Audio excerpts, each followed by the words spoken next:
Hey everyone, at this point, you've probably heard the news. After 20 years, the iPod has been officially discontinued by Apple. Apple no longer sells any versions, any models of the iPod at this point. And you might be thinking, in 2022, who cares about the iPod? And that's a valid question. But this device is incredibly groundbreaking and important to the world of technology, music, and humanity as we know it. And also, I still use mine today.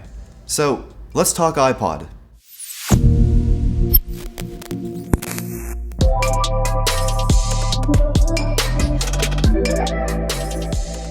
So the original iPod was announced in 2001, and there were definitely many other MP3 players that came out before the iPod, but none like this.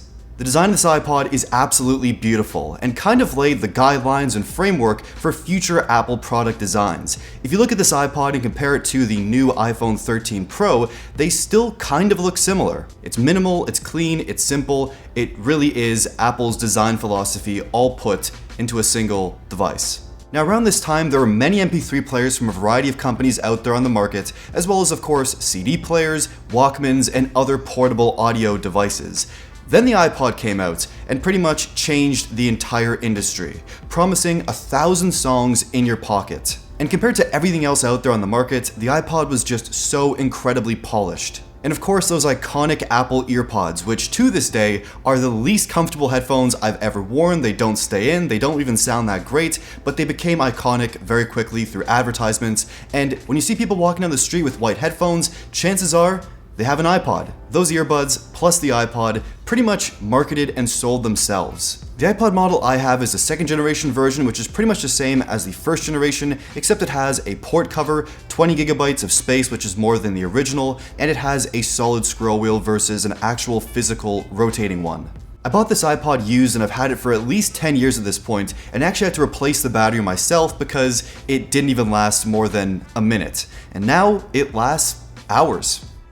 And I actually still use this iPod almost on a daily basis. I bought some of my favorite albums, some of my favorite tracks, and I love using it. And you might be wondering, why are you still using an iPod in 2022 when you can just use your phone? And that being said, I still do use my phone with Apple Music to stream new albums and other things I want to listen to very quickly, but with the iPod, it's a whole experience. Holding this iPod, switching between tracks, using the scroll wheel, going through the menus, it really is a vibe. And there's very few pieces of technology that are being released today that even have this level of experience the iPod brings. I also use the iPod because it's just such a cool device to pull out and use in 2022, and the other point is the idea of tactility. We're at a point in time where pretty much everything we do is software based, and there are very few tactile experiences we have left, especially with technology. With the iPod, it has that beautiful feeling of tactility you might experience with a cassette player or a CD player or a record player. Those experiences are kind of channeled into the iPod. And while this device is definitely more technologically advanced and future forward than those older technologies,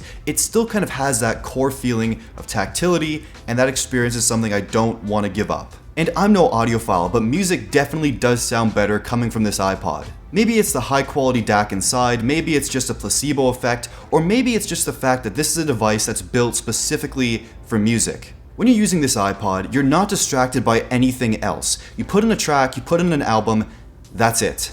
There is, one or two games, there is of course a few other things you can do on this device, but that's all. There's no notifications, there's no Instagram, no Twitter, no TikTok, no YouTube. It's just you, your iPod, and your music.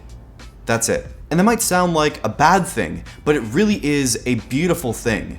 Just being lost in your music, your favorite album for, 20, 30 minutes, that's something that we don't really get to do these days. Often enough, when we're on our phones listening to music, we're doing 10 different things at once. Well, with the iPod, it limits you to just enjoying your music, and that's it. Now, of course, being able to stream any song, any album, any artist from any year, at any time, anywhere, is a beautiful thing with Apple Music or Spotify. It's something that I would never want to lose. But at the same time, a device like the iPod keeps us focused and in the moment. It makes your favorite artist, album, or track feel even more special. And while what the iPod can do in 2022 does sound very limiting, when it first came out, it was game-changing. It made the process of listening to and enjoying our favorite music a lot easier. It also made discovering new artists a lot easier as well. We find them on iTunes, we download those tracks, and we can just sit and enjoy and discover new things. The process was just so simple and allowed people to really be able to experience their favorite music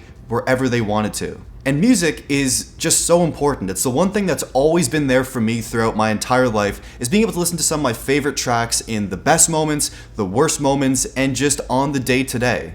I'm sure you have a specific life story you can think of and music associated with that moment. Whether you listen to that music on your iPod in the past, a speaker, or your phone, I'm sure there's moments in your life you correlate to certain music you're listening to at the time.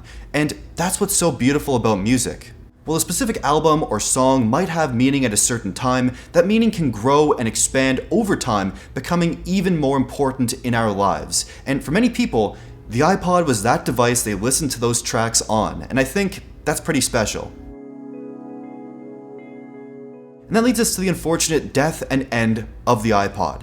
Apple pretty much already killed the iPod many years ago by eliminating most of the lineup, and just recently, the iPod Touch was killed as well. And if you're wondering why, you probably already know the answer, and we've talked about it quite a bit throughout this video already. And it pretty much just comes down to this: why would somebody want to carry an entire separate device to listen to music when they can do that and so much more on their smartphone, and also have access to pretty much every track, artist, and album in existence? As soon as the original iPhone was released with the ability to have all of your favorite tracks in the Music app, that was pretty much the first nail in the coffin for the iPod. That's it. That's why the iPod died. The iPod has been dying since 2007 when that first iPhone dropped. But just because it's official now that the iPod is over with Apple, doesn't mean you can't still buy one and use one today. You can still buy many classic models of the iPod used and just start using them. Swap out the battery if you have to, it's super easy, and you have an iPod listening experience. Buy your favorite albums, favorite songs, support your favorite artists, and get listening. It's a weird experience at first, but over time, you're gonna love and appreciate your music even more. So I want to hear what you think of the iPod. Could you still use an iPod today? Do you think the iPod should live on or let it just fade into oblivion? Let me know in the comments down below. Like the video if you liked it, subscribe, and thank you for watching.